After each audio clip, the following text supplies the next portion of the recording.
Welcome guys, we've had the Canadian Grand Prix qualifying session for round 10 and what a session we've got, what a front row of the grid.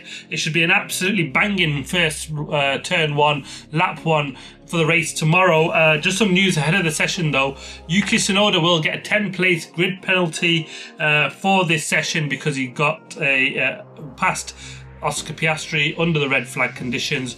Oscar though at the time was carrying damage, significantly slower, but he passed on the red flags and we know that's a big no-no. Didn't think there was any justification for that pass, and yeah, Yuki on the back foot before he's even set foot into the qualifying session. Let's jump straight to Q1 then, and it's Pierre Gasly last in this session. Is absolutely one of the top three places, or the last three places should we say, on the grid were, well, we should be really disappointed because they've been absolutely massively out-qualified by their teammates. Gasly 10 places behind Colapinto in that session. He finished in P10. Liam Lawson finished in 19th place. Another poor session from him. He finished 10 places behind Isaac Hadjar, who was 9th in that session. And Lance Stroll in 18th place, back after his injury, and he probably should have just stayed off, isn't it, looking at the way he's gone this weekend. He's 11 places back off his teammate Fernando Alonso this weekend. A real shame actually that he's back. I've said it a couple of times, and yeah, it just all weekend we're not quite right about his injury and his return, and it's really not gone well for him at all. It'd have been really nice to see Felipe Drugovich get a chance. And then also on the other side we've got 17th place Carlos Sainz, another one really disappointing session from him because his teammate was comfortably up into Q3. Yeah, the top four there be scratching their heads thinking what have we done wrong, because we were absolutely miles away, comfortably beaten by the teammates. So big mistakes on that one. And Gabi Bortoleto in P16, beaten by his teammate again, but no real shock there because he is the rookie there. Lando Norris led the way from Oscar Piastri in that session, and Lewis Hamilton in P3, where I thought I had him for my predictions, and well, that was probably the best it got for Lewis, didn't it? Let's jump straight into the Q2 session. Esteban Ocon in 15th, Ollie Behrman in 14th, so the two Haas boys look like they squeezed the most out of what they could out of that Haas car. Will there be points on offer tomorrow? Well, it's going to be the big if and how they get on with the tyres for strategy tomorrow, because it's the new softest in the range, and can they make them last and how their lungs will go. We'll see how that goes. Nico Hülkenberg, a strong P13, probably hoping for a little bit more after the upgrades. Worked fantastically well for them last time out, not quite so this time. Franco Colapinto in 12th place, a much better qualifying session from him, 8 places up ahead of his teammate, but hoping he can string that performance into some points tomorrow. Yuki Tsunoda, disappointing all round for him, finished 11th in the end, so he'll start last, possibly from the pit lane even, because even in that session Max Verstappen was 4th in Q2 and Yuki was out in P11. Star of that session was George Russell though, wasn't he? Took it up in P1, and you thought, could we be in for a surprise here from the Mercedes? Again, I did hint that in the predictions, and probably should have put my money on George, shouldn't I, in the end?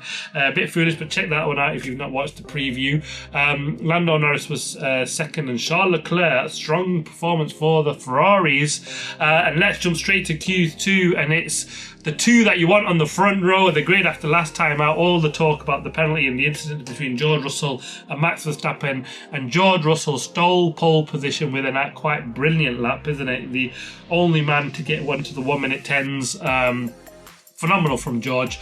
We know that that's possible from him, but was it going to be possible from the Mercedes boys? I didn't think they would be strong around here, and well, yeah, I did say in the preview that the Mercedes could go really well around here. The track conditions with the cooler temperature really suits them and their car, and it just comes alive, and if they can get top of this sort of temperature sensitive car, they could have a real race winner, couldn't they, Mercedes? But yeah, let's see if he can hold on for a race win tomorrow. But he's got Max Verstappen up alongside him and the fireworks, and it's been all talk about this. Max only need 1 point to get a penalty and all that blah blah. Yeah, we've got the two fierce rivals, should we say, isn't it? Back after Qatar last year, where they've just been at each other a little bit, and George sort of saying, I'm not scared of you, Max, and Max saying, well, is what it is, isn't it? You're scared or you're not, it doesn't make a difference. I drive how I drive. And Max will do what he needs to do. If the opportunity comes, he'll make the move on George, clean or otherwise. I mean, Max will drive with that in mind. There's no two doubts about that. I'm pretty sure he will. He's always driven to the edge of what's the limit for him. And no doubt he'll do that again. But it'd be cracking to see them two go into turn one on lap one. I can't wait for the start race tomorrow. And we've got P3, Oscar Piastri. A really solid job from him.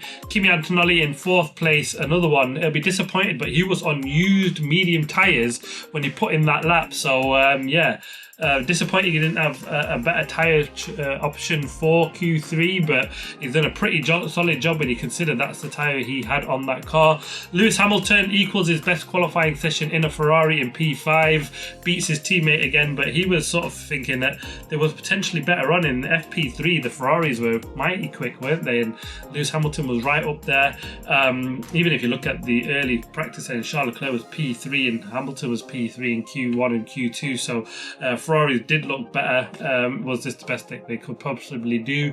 Probably. Fernando Alonso with a brilliant P6. He's shown what that car is really capable of when Lance Stroll is all the way back down in P18. A brilliant job from him.